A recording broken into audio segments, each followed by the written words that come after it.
When you get to the hospital, head to reception where one of the team will check you in. You will then be taken to our dedicated waiting area, and one of the Gait lab team will come and collect you from here at your allocated appointment time. We'll then take you down the corridor to our Gait lab.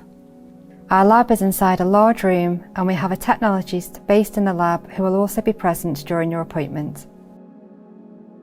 We will ask you to take a seat at the bottom end of the lab where we'll have a chat about your referral, ask for additional relevant information, and explain a bit more about what will be going on during your appointment. We will then ask you, or your parents if under the age of 16, to sign a consent form and then ask you to change into your shorts. All of our patients have a clinical examination where we test for muscle length, strength, and any abnormal tone. The clinician will move the legs whilst the technologist takes some measurements and photographs. This takes a little while to complete and gives you a chance to relax before we move on to walking. After the clinical examination, we will ask you to walk up and down the lab along the dark blue line whilst our cameras record your walk from different angles.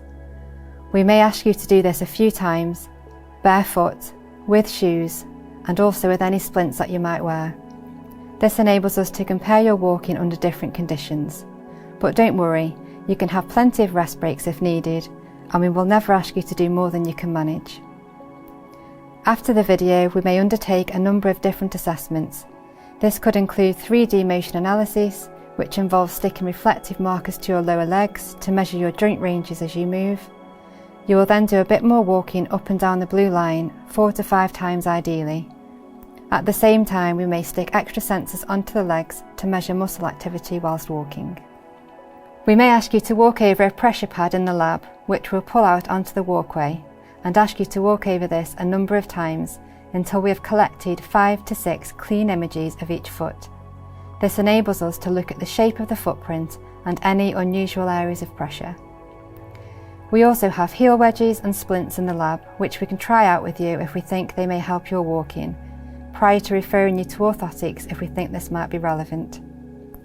We allocate a 2-hour appointment slot for all of our gait analysis patients, but on average you can expect to be with us for about 1 to 1.5 hours, depending on which tests we feel are needed during your appointment.